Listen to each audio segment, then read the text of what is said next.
Welcome back to the shed, guys. So today we're working on the 1988 Toyota 4Runner again, and we've got a bit to do today. I have to get the cooling system finished, so the new heater tap replaced, custom heater hoses built and topped up with coolant. I also need to get the bullbar and the bash plate and all the associated bracketry for those ready for sandblasting and powder coating. The car will be going into the mechanics tomorrow, so it has to be driving. The cooling system has to be finished today so I can drive to the mechanic tomorrow. Tomorrow at the mechanic it will be getting the exhaust leak fixed, and they will be going through the auto transmission and putting in my service kit. So just a new filter, new servos, a new gasket for the pan, and new Penrite Dextron automatic transmission fluid. So got a bit on today and it has to be done, has to be finished today. The bar work and the bash plate is also going to get dropped off tomorrow for sandblasting and powder coating, but that won't take long at all. I think we'll start with that first. We'll get the bash plate ready and the bull bar ready, and then that can go in the back of the 4Runner, and then we'll focus on getting the cooling system finished. So anyway, stick around guys, and let's get this car one step closer to on the road registration. Let's get into it. Okay, so with the bar, all I need to do is drill some holes for the new indicators. So I just bought a cheap set of LED indicators to go in this bar, and they will sit in there like that. They fit pretty good. This isn't going to be the final bar. I'm just refurbishing this existing bar to get it over the pits and get it registered. So they will do the job for now. So I've just got to mark and drill the holes for these lights because I don't want to do that after the bar's been powder coated. So we'll do that. I've also got from a company called My Plasma Online a couple of weld-on aerial mounts for a UHF. I bought two just because I like symmetry. I'll probably only use one, but you never know, I might use the second, and we will weld those onto the bar, probably one about there and one sort of the same on the other side. Weld those two on, and then that's the bar ready for sandblasting and powder coating. What have I done with all my center punches? Here's one, very good.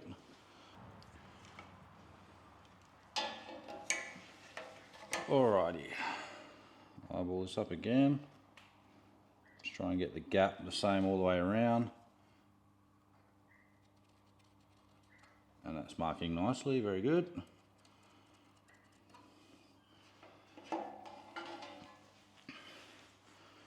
Right, that's one side marked. Try and get that centered. Bit this way. Good enough.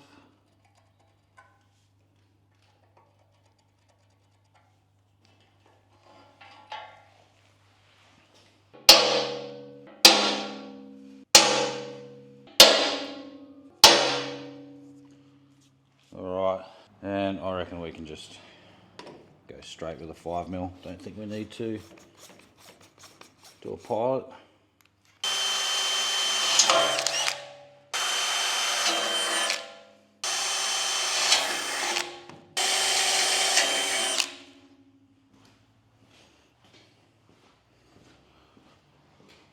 Beautiful. Right, now I might just see if this step drill bit fit in there nicely. I'd like to use these step drill bits sort of like a deburrer.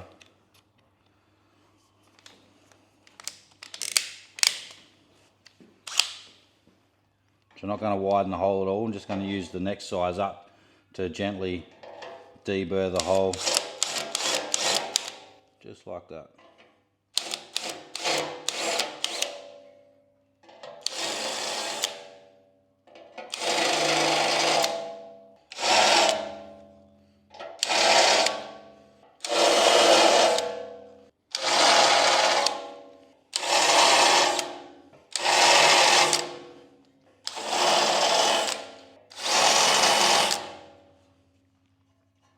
Very nice. Wow, it's very nice. All right, might have to use a 4.5mm bolt just to make sure we got some play, because the holes aren't perfectly lined up. Well, they are on that one. The other one they're about 1/2 mil off. So, all right, so that's the holes drilled for the indicators. Let's weld on the aerial mounts.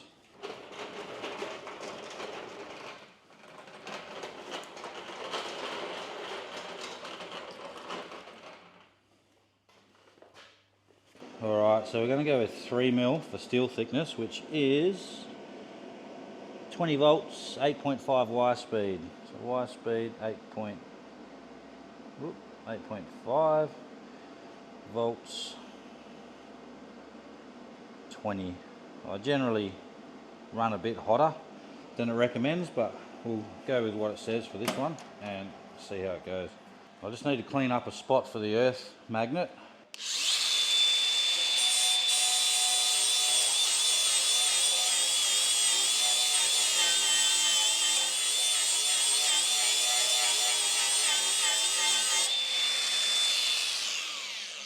Also,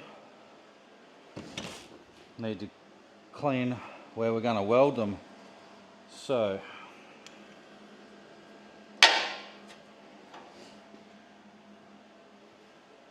let's find out where that's going to be. Where have I put my good steel rules? I don't know where anything... Oh, here they are, right in front of me. No, that's not the one I want.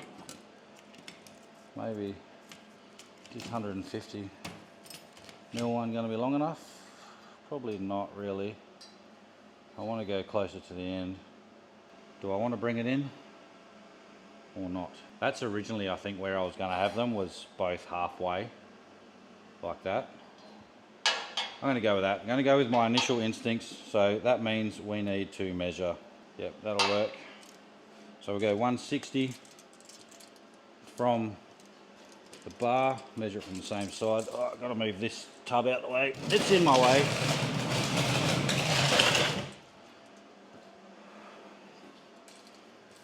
Alright, so 160.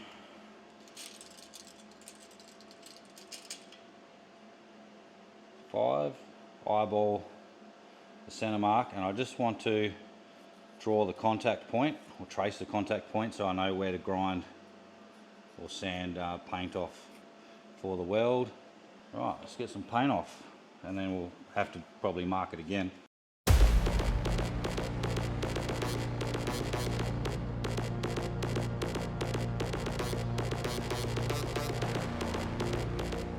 Now, we can mark it again, but this time we're marking it on bare steel. Oh, these clear glasses fog up like crazy. 165 there. Get off. Get off me. That's what she said. All right. So that's, yeah, we can just eyeball the center mark. And then we need this little contraption. On error. I only just turned you on. How can you have an error already? Right. Zero that out for this surface. And now it's magnetic also. So now we can use this. Got to make sure I'm still centered. And I probably need to be doing this with the welder in my hand. And we just keep bringing that up until it says it's at 0, and then that's like that. So theoretically, that surface and that surface are parallel. And oh, here's the welder here. I might just do a quick close eye tack in there. A little bit more.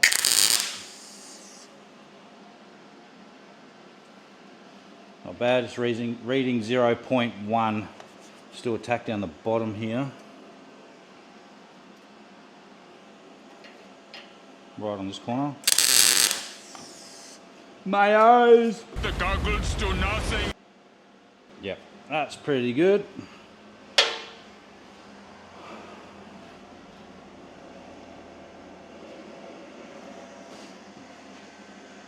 Yeah, I think I'm going to be happy with that. As long as it's symmetrical, that's the main point. Symmetry is what throws. If there's things on cars, it's like dual exhaust. You see people put custom dual exhaust on the cars, and if the tips aren't perfectly symmetrical, it does my head in. My OCD kicks in. All right, come here, Mr. Zappy Zappy. Right, so I'll just re-zero this to this one.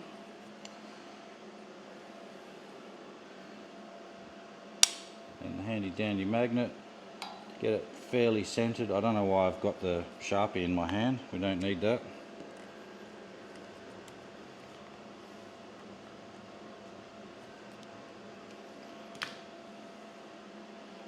Bring it up until it says 0.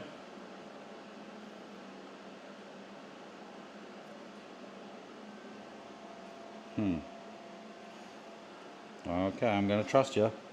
Seem to be going up a fair way. Alright, says that's 0. Says I'm at 0.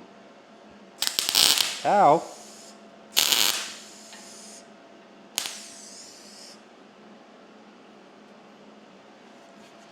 Alright, little tack here on this corner. Beautiful. Very nice, very nice. We can turn you off. Yes, error, okay. Turn off. Stick you back there. Alright. Let's have a look from the front. I like it, looks very level. Yes, yes, very symmetrical. Oh, these are freshies. I haven't used these gloves. I wonder where my normal gloves are. Might be with the plasma cutter. Gee whiz, they're stiff. That's what she said. Alright, let's go.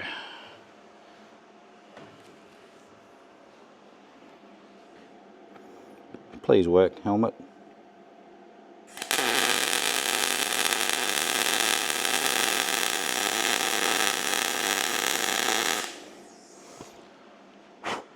Toasty!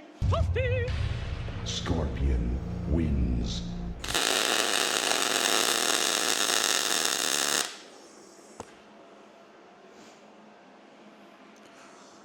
I know what I could do. Could move this big toolbox out the way. Look at that. Oh, space for days.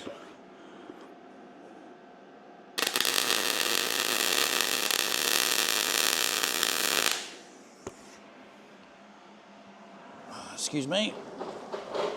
Thank you.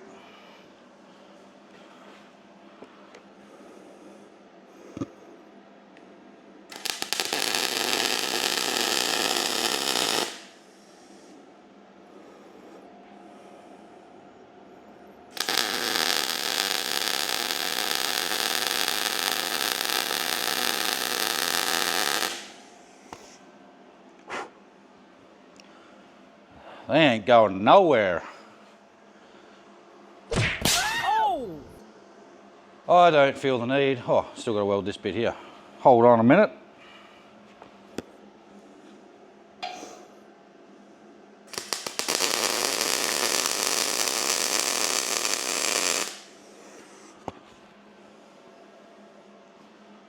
All right. They are solid. Might just do a little bit of clean up. These are great. I love these. If you're looking to put some on, My Plasma online. Not sponsors, I found them, used them, and I like them. If I ever need to get some again, which I may when I eventually put ARB deluxe bars on everything, because from what I could see, they didn't have an aerial bracket. Maybe they just bolt to this surface. Because this has a hole here. You got your spotlight holes. I reckon that's what they did. They were mounting the UHF aerial to this surface, not up here. Anywho,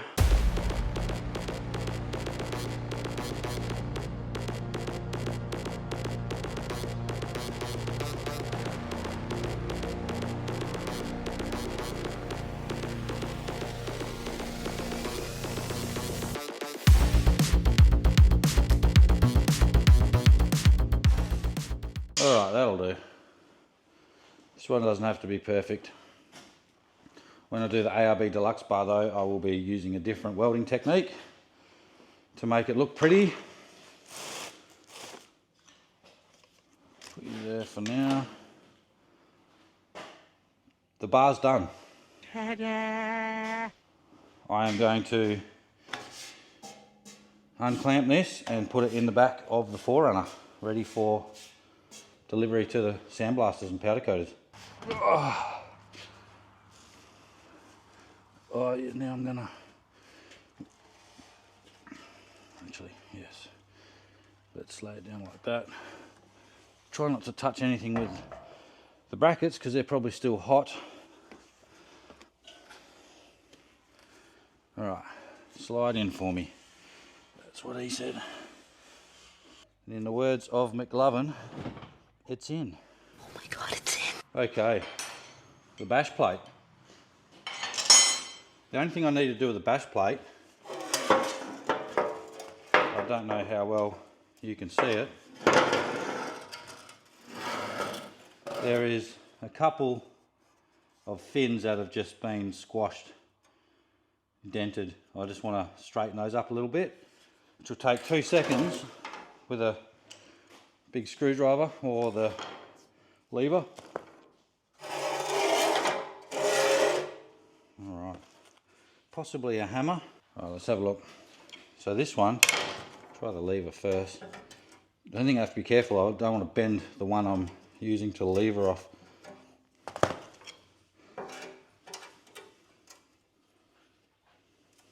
Ooh. Felt its back break then.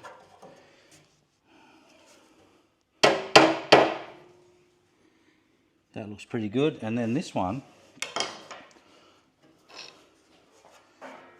actually looks like it's come up and got stuck against it. So I reckon if I give it a little tap, it'll pop itself off, free itself.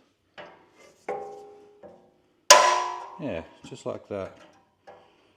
Give it a few more taps to open that gap up.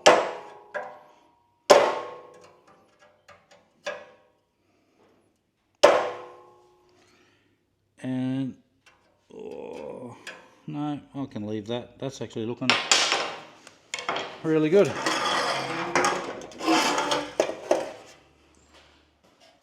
You see that? All the fins are looking pretty even now and nice and open for that airflow. Job done. Okay, so I've put all the old hoses back where they go because I knew I was going to forget how everything was routed in relation to the heater tap, which bolts here. So I am going to make all new heater hoses. I couldn't get the original, like the actual factory heater hoses, so I've just bought a heap of random lengths and shapes and bends and a couple of plastic joiners. So I'll show you what I got. Where are we? That's the old heater tap. This is the incorrect new heater tap. And this is the correct new heater tap. So let's open this guy up. I ordered this part from a company in Australia whose website said they had it in stock, and then they proceeded to message me and say, hey, we lied, we don't have it in stock, but we're going to order it direct from Japan. So that's what they did. Took a little bit longer to get here, but it got here straight from Japan. Genuine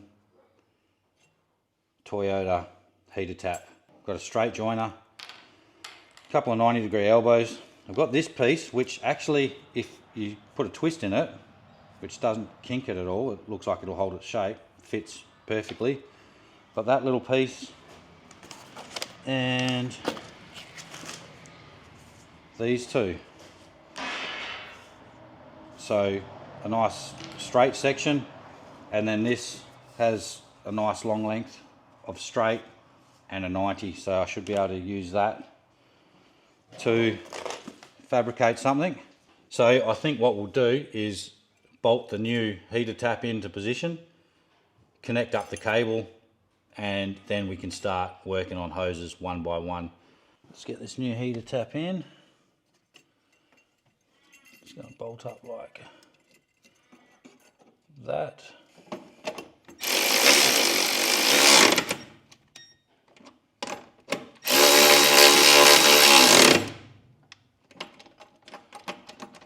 Right, one heater tap in place like that. Oh, why aren't you clipping on?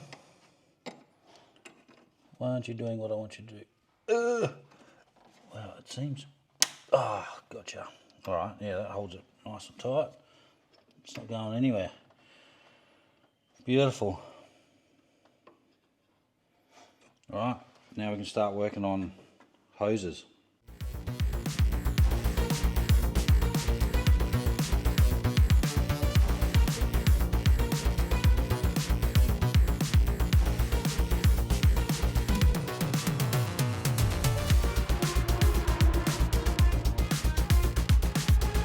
Little Nova, my brand new border collie pup.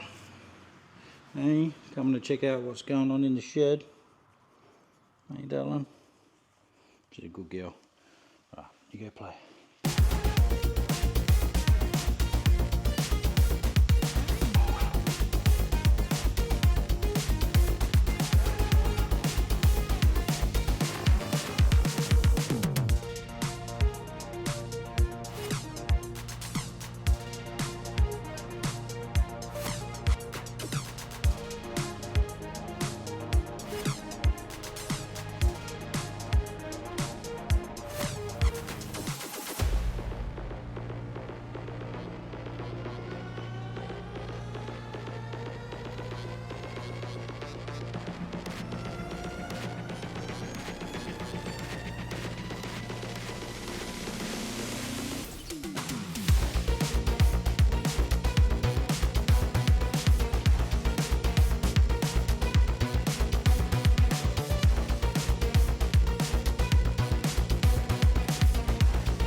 Put this bottom radiator hose on and looks like I need a new hose clamp.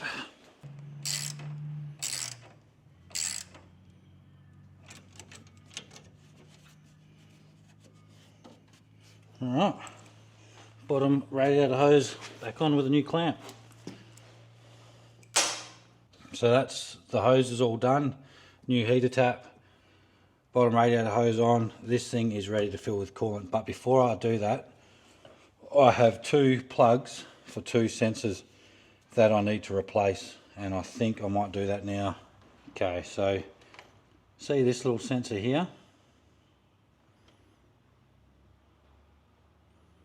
This little sensor here, that is either temp detect 1 or 2, I'm not sure which. And then there's another one, which may be hard to see, but it's down. Let me see if I can find it. Oh, it's just down in here. That one just there. And both of the plugs have snapped off. So that one's for that one. And then this green wire here. Just if I can get it.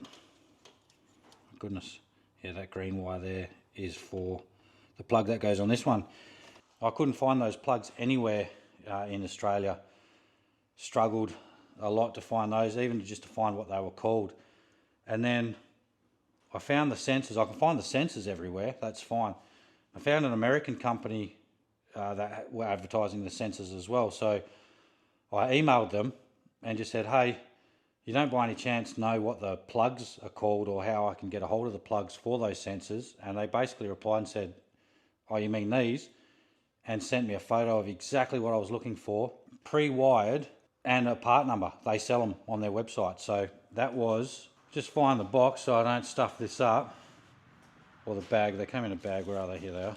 yodashop.com, Yoda, Y-O-T-A, shop.com. And I'll just put you back on the tripod. I'll show you what we got. Yeah, so the guys at Yoda Shop were just so helpful. Sent me the part number, or a link to the part on their site, and then I ordered two.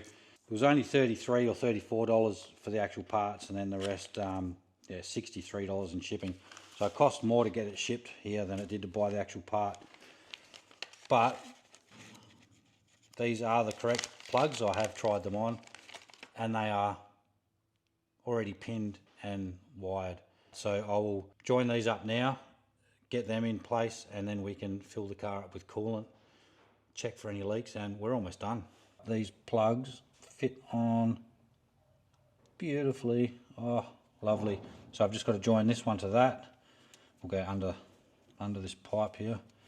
All right, well, let's get the wire strippers and some solder joiners and plug those in. I'm interested to see, once these are joined up, if I get overdrive back. If I do, I'm going to be ecstatic, because that means there's nothing wrong with the auto, nothing wrong with the servos. I'm still going to put the service kit through it, just because she deserves a service. But yeah, curious to see if I get overdrive back. So let's get these connected and get the coolant in, and then see what happens, see if it makes any difference.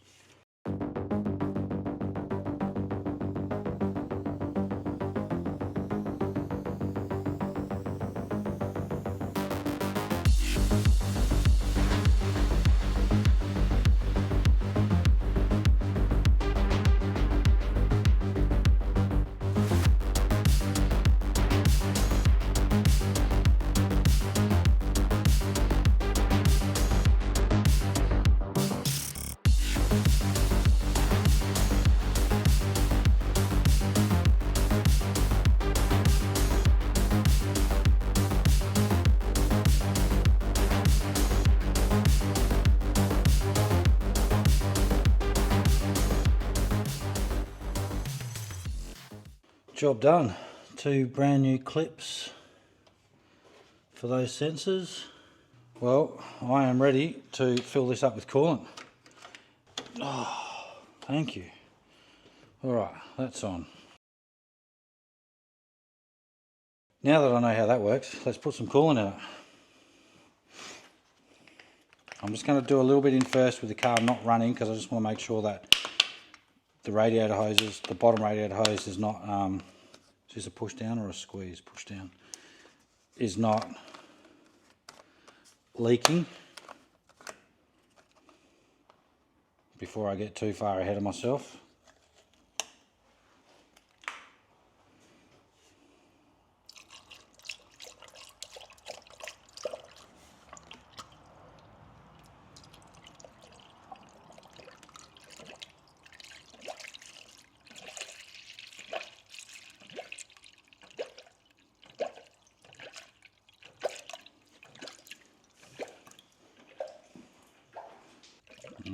Nice, fresh, red Penrite coolant. I don't think this girl's had coolant in her for God knows how long.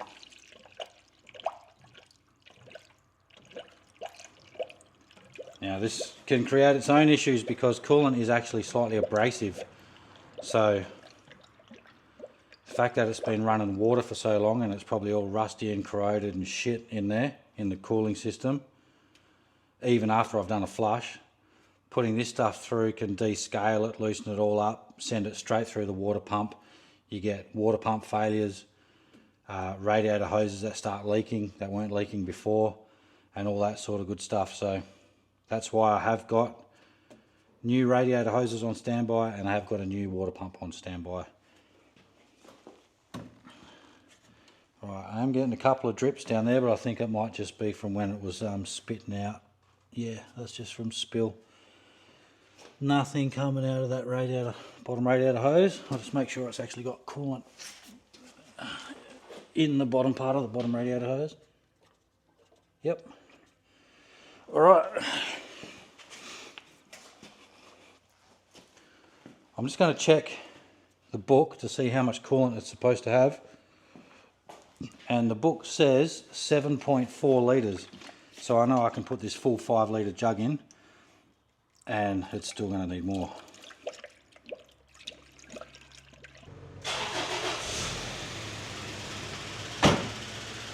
Right, I've started the car, obviously, and I've got the heater wide open, so I should be going through the heater core as well. So we just need the engine to get up to temperature, open the thermostat, and then it should suck the rest of this through and still want about another 2.5 litres. Well, the temp gauge is coming up on the car, so it shouldn't be too long, in theory, before the thermostat opens. Thermostat just opened up.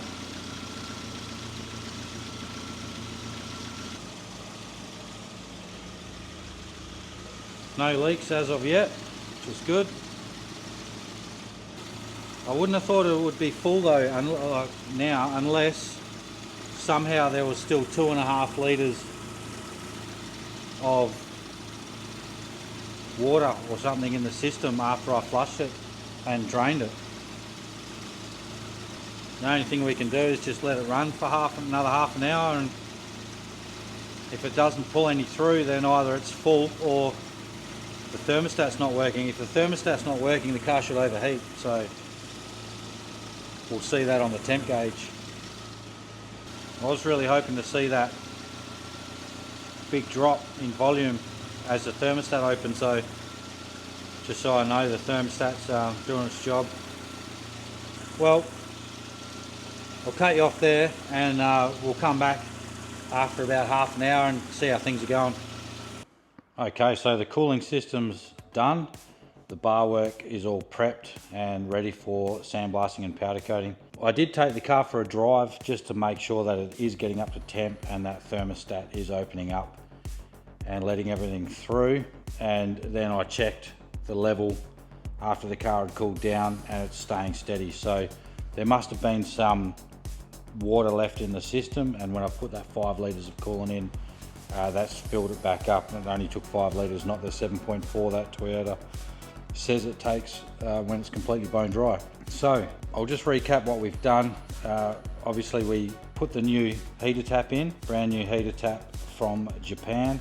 We made our own heater hoses out of bits and pieces of other heater hoses and a few plastic heater hose joiners. They are proper Gates brand, I believe, heater hose joiners, so we're not going to have any issues with heat on that plastic. It's designed to do that job. And what else? Oh, we put the new sensor clips on and wired them back up. Thanks for sticking around. The next video, we'll bolt the new bar work on and a few other little bits and pieces that I've ordered for the car as well, and then we'll take it down for the pit inspection and hopefully get it registered and on the road, and then we are camping and fishing. So thanks again everyone, and we'll see you in the next video. Till then.